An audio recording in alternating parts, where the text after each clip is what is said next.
ভোলায় bus stand দখলকে কেন্দ্র করে বাস শ্রমিক ও সিএনজি চালকদের মধ্যে দফায় দফায় সংঘর্ষ চলছে। ইট পাটকেল নিক্ষেপ ও ধাওয়া পাল্টা ধাওয়ায় পুরো এলাকা রণক্ষেত্রে পরিণত হয়েছে। সাংবাদিক সহ দুই পক্ষের আহত প্রায় ৩০ জন।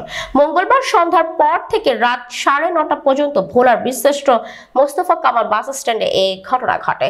আমাদের সহকর্মী রিয়াজুস সালেকিন বাদশা জানান, দীর্ঘদিন ধরে সিএনজি চালক ও বাস মালিকদের মধ্যে সিএনজি চলাচল এবং স্ট্যান্ড নিয়ে বিরোধের চলে আসছিল।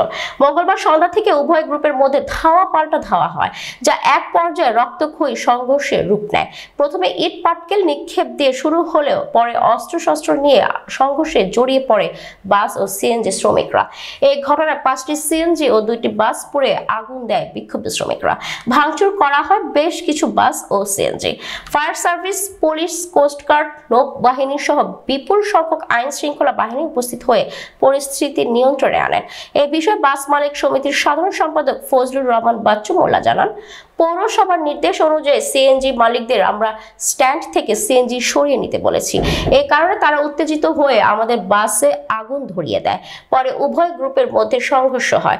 সিএনজি শ্রমিক ফেডারেশনের সাধারণ সম্পাদক মোহাম্মদ হারুন বলেন, বাস মালিক সমিতির পরিকল্পিতভাবে বাস সরিয়ে নিয়ে আমাদের সিএনজির ওপরে তারা আগুন দেয়। আমরা সাথে সাথে ফায়ার সার্ভিসকে ডাকাডাকি করার পরেও তারা গেট বন্ধ করে দেয়। আমাদের সিএনজি আগুন নেভাতে আসেনি। ভোলার অতিরিক্ত পুলিশ সুপার রিপন কুমার সরকার বলেন, আধিপত্য বিস্তারকে কেন্দ্র করে এই ঘটনা ঘটেছে। এতে দুই পক্ষের কিছু ভুল বোঝাবুঝি ছিল। বর্তমানে পরিস্থিতি নিয়ন্ত্রণে আছে। হতাহতের সংখ্যা এই মুহূর্তে নির্ণয় করা যাচ্ছে না। কিছু বাস ও সিএনজিতে আগুন দেওয়া হয়েছে। আমি গাড়ির ভিতরে ছিলাম, আমার গাড়ি ভাঙতে পরে আমি গাড়ি নামে গেছি। নামার পরে আমি গেট লক করতেছি, আমার মাথা বাড়ি গেছে।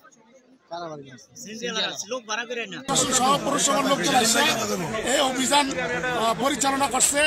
ইতিমধ্যে সিএনজি সরানোর কথা বলছে, সিএনজি সেখান থেকে সরায় নাই। পরিবহন শ্রমিকের উপরে অতর্কিত হামলা করছে, যার আমরা তীব্র নিন্দা জানাই। তারা বহিরাগত লোকদেরকে এখানে আমার পরিবহন শ্রমিকরা হামলা করছে। ভোলা আমাদের যে বাস টার্মিনালটা আছে, বাস টার্মিনালটা অনেক ছোট এবং জরাজীর্ণ। এখানে বাস, সিএনজি, অটোরিকশা সহ সব ধরনের যানবাহনই এখানে স্টে করে এবং থাকার চেষ্টা করে। এই নিয়ে দীর্ঘদিন যাবত তাদের মধ্যে একটা মনোদ্বন্দ্ব ছিল, মনস্তাত্ত্বিক দ্বন্দ্ব ছিল যে এখানে কে থাকবে, কার বাস স্ট্যান্ডে কে থাকবে, এই ধরনের।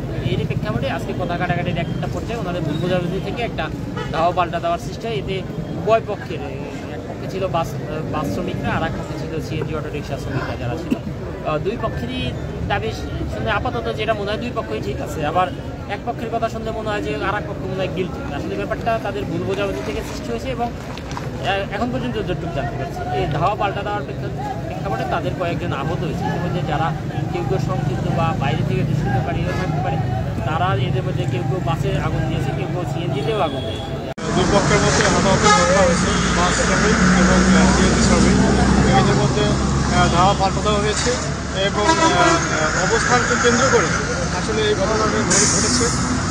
বাসে আগুন দিয়েছে, আমরা তৎক্ষণাৎ ওই মুহূর্তে আমরা আপনার চেষ্টা করেছি এবং এখানে উপস্থিত যারা জনতা ছিল এবং সিএনজি এবং উত্তেজিত যারা শ্রমিকরা ছিল তারা আমাদেরকে তৎক্ষণাৎ আমাদের গাড়ি বের হইতে দেয় নাই, একটা গণতন্ত্র এবং পার্কে ছুড়ে মেরেছে।